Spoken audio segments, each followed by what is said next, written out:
Beef festival को रोकने पर स्टूडेंट्स का सख्त इंतबाह। उस्मानिया यूनिवर्सिटी के 24 स्टूडेंट्स ऑर्गेनाइजेशन ने मिलकर रियासती वजीर से मुलाकात करते हुए बीफ फेस्टिवल को कामयाब बनाने की अपील की। याद रहे कि 10 दिसंबर को फेस्टिवल उस्मानिया यूनिवर्सिटी में मनाया जाने वाला है। रुकने असम्बली राजा सिंह ने इस फेस्टिवल के खिलाफ है और सख्त नताइज की भी उन्होंने धमकी भी दी, लेकिन स्टूडेंट्स ने कहा कि किसी भी हाल में बीफ फेस्टिवल होके ही रहेगा। कई स्टूडेंट्स ने सेकुलर जमातों से अपील की है कि इस सिलसिले में आगे आए। अब देखना होगा कि उस्मानिया यूनिवर्सिटी में बीफ फेस्टिवल हो पाएगा या फिर नहीं, ये तो आने वाला वक्त ही बता सकता है।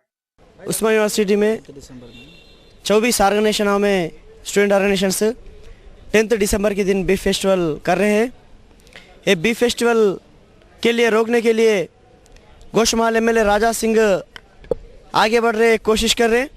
हम राजा सिंह को एक ही बोल रहे, अगर आगे बढ़ रहे तो रोकने के लिए हम यूनिवर्सिटी में 10,000 स्टूडेंट्स है और 10,000 के स्टूडेंट्स के साथ हम अगर तैयार करने से 10 लाख भी तैयार है, लेकिन आपकी जितनी भी शक्ति है आप नहीं रोक सकते।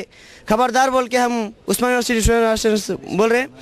और ये प्रोग्राम में SC ST BC माइनॉरिटीज़ पूरे अलायंस बन के 24 ऑर्गेनाइजेशन से कर रहे हैं।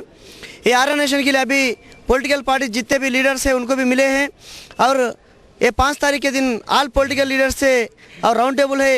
ये पॉलिटिकल्स में भी CPI CPM तेलुगु देशम और TRS भी इन्वाइट करे इस डेला को, और असद भाई को भी इन्वाइट करे हैं, वो लोग भी आने के लिए तैयार है।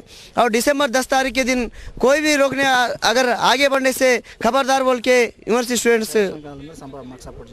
और ये प्रोग्राम के लिए जितने भी सेक्युलर्स है ये स्टेट में SC ST BC माइनॉरिटीज़ पूरे भी हमारे को मदद देते बोल के हम उसके लिए मदद देने के लिए तैयार है बोल के समझ सर गुजारिश। पहली बार राजा सिंह एक ही इज़ फ्रॉम महाराष्ट्र